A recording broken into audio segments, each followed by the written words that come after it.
Coming up, intense D.C. fire, flames gushing out of a home near the Maryland line and one local university. How many people are without a home tonight? Plus the latest from investigators. Caught on camera. Police want your help to identify a suspect in a stabbing near a local hospital. What led up to the ordeal?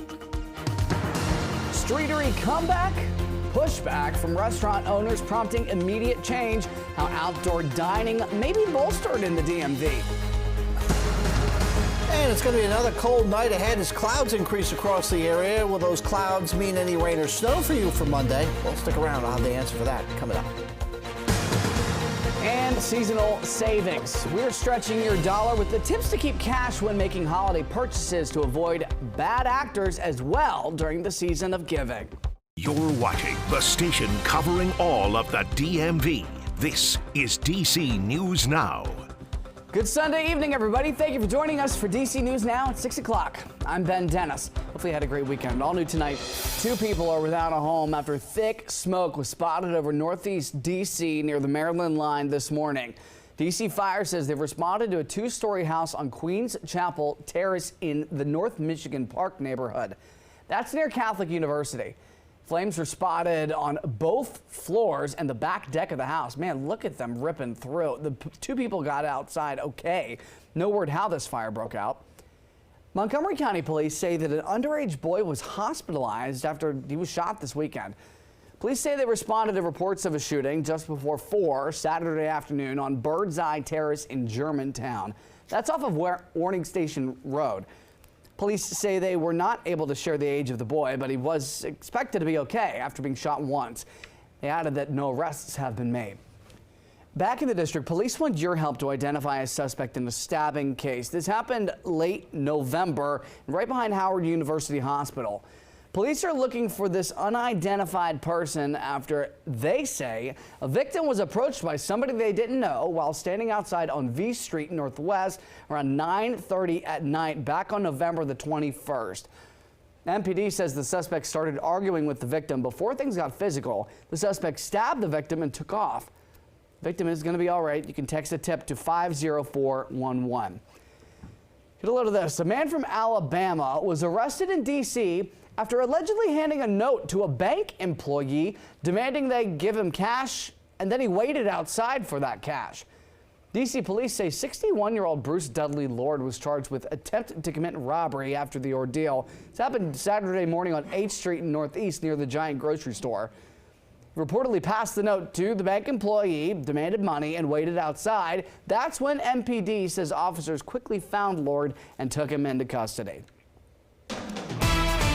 All right, meteorologist Scott Sumner back with yet another localized forecast. Scott, yesterday the headline was a chill in the air. Has that headline changed? No, it has not, Ben, and we can add a couple more headlines through in there, but we'll get into that in a moment here. Clear and 38 degrees is what we have outside our weather window here on the rooftop on Wisconsin Avenue in the district, looking west towards the Roslyn area. Tonight in D.C., we'll see those temperatures hold in the 30s and drop down to about 30 around 7 o'clock in the morning. We have the big picture here. This Arctic front is going to move on through. It doesn't have a lot of juice to it, just has a lot of cold air behind it. And we are seeing some snow showers up towards Pennsylvania and upstate New York. However, you do note this blue shade in purplish color. They are winter weather advisories, not winter weather advisories out there, and that's just south of the area. We'll get into that, the meat and potatoes of why that's there in a few moments. But you can see the cold air stemming all the way back to Chicago, where the wind chill right now is 8 degrees. So bundle up if you think it's cold here. I wouldn't want to be in the Midwest. I don't think you would either, Ben. Nope, you can count me out. The Somalians should be out of here. They've destroyed our country. President Donald Trump says that he is sending ICE agents to Minnesota, targeting Somali immigrants who are not American citizens. But the president went a step further this week, saying he does not want Somalis in the United States. The Treasury Department announced an investigation into alleged illegal funneling of taxpayer dollars by Somalis in Minnesota. I sat down with a local cab driver who's personally offended by the president's words. The country's no good for a reason. Their country stinks. and we don't want them in our country. I could say that about other countries too. How can you insult immigrants? Your wife is immigrant. Inside Kulan Cafe in Falls Church, Virginia, Somali-born Samantha Muse Samantha is personally offended by President Trump's latest comments about immigrants. The self-described D.C. cab driver of 40 years says he's an unapologetic conservative. I'm extremely conservative. And after becoming an American citizen, he voted for both Bush presidents. But he takes issue with these comments. They contribute nothing. I don't want them in our country, I'll be honest with you. And this is the saddest day time ever my entire life in America. President Trump and administration officials claim American taxpayer dollars from government programs were defrauded in Minnesota, home to a large Somali population, and money was possibly sent to an al-Qaeda affiliate group. I hear they ripped off Somalians, ripped off that state for billions of dollars, billions. Every year. The Associated Press reports there is little evidence so far to prove a link. Some stupid people steal money. Back at the restaurant, Samantha became emotional talking about his journey and questions why working people like him should be targeted. We are a community. These are people that do nothing but complain. They complain. I'm an American citizen, 1982. I'm 60-some years. A report from Falls Church, Virginia. All right, more local news right now. West Virginia National Guard Staff Sergeant Andrew Wolf is still in serious condition and in the hospital, all after he and Guard Specialist Sarah Beckstrom were shot ambush style a day before Thanksgiving in D.C. Sarah was killed. Andrew is recovering. Congress held a hearing, meantime, on violence against police lately. FBI data shows assaults on officers hitting a 10-year high in 2024. The National Sheriff's Association calling for some congressional members to tone down their rhetoric against law enforcement, including on ICE agents. Some Democrats are questioning some tactics, like ICE agents wearing masks.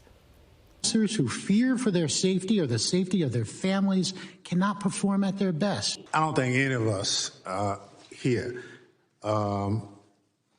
denigrate any law enforcement officer, but in every occupation, there are standards that you have to adhere to. Police groups also requested Congress to pass new legislation providing stronger protections for officers, including new federal penalties for assaults on police. Virginia Senator Mark Warner says Defense Secretary Pete Hegseth put Virginians' lives at risk when he discussed sensitive information in that encrypted Signal group chat, which included the journalist. Senator Warner also pointing to concerns he has about Hegseth's role in ordering the missile strikes on what the administration calls drug boats in the Caribbean. You don't blow up people that are no longer combatants, even if you accept the fact that there could have been drugs on the boat. If they are in the water swimming, how are they still combatants? As opposed to being this big tough guy that says the buck stops with me. Whenever there's controversy, he tries to pawn it off on someone else. We have reached out to all 5 Republican members of Virginia's congressional delegation to ask them if they still have confidence in Hegseth, but have not heard back. Hegseth is also in hot water after publisher of the children's book series Franklin the Turtle condemned what they called a violent portrayal of the character. Hegseth shared a mock cover of the character on X, formerly Twitter. You can see Franklin is firing a rocket-propelled grenade, at least it looks like, towards what he claims is a drug smuggling boat. The caption above the post reads, "For your Christmas wish list." The publishers say they condemn any violent or unauthorized use of Franklin's name or image. Back in the district, the curfew for teenagers is going to continue through April. City council members voted to extend the police chief's ability to declare extended curfew zones for anyone under 18 years old. This limits public gatherings after 8 p.m., but it also adds a curfew from 11 p.m. to 6 a.m. every night. Well, as we wrap the first weekend of December, families are flocking to holiday events and performances, including in Prince George's County. That's where a youth theater group performs a holiday classic. Our Stephen Cohen goes behind the curtain. It's a very special way to celebrate the holidays. The Nutcracker is one of the most beloved performances of the season. Presented by the National Ballet Company, the production is rewarding entertainment. It's a timeless classic. It fits right in with the season. It's enjoyable. It's accessible to all ages. And as cherished as the stage performance is, so too is its venue, the Prince George's Public Playhouse.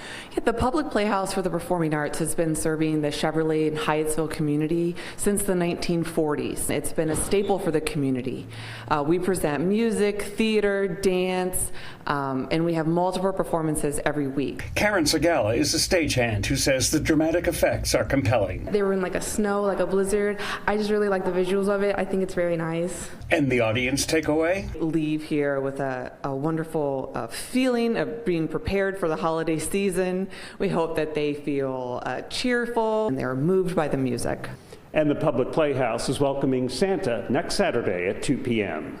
Reporting from Cheverly, Maryland, Stephen Cohen, DC News Now. Santa's on his way, saddling up on a sleigh right now. Well, the Washington Commanders made a visit this week to Children's National Hospital to add some holiday cheer to the young patients. Players made paper snowflakes, joined in on caroling, and took photos with the kids.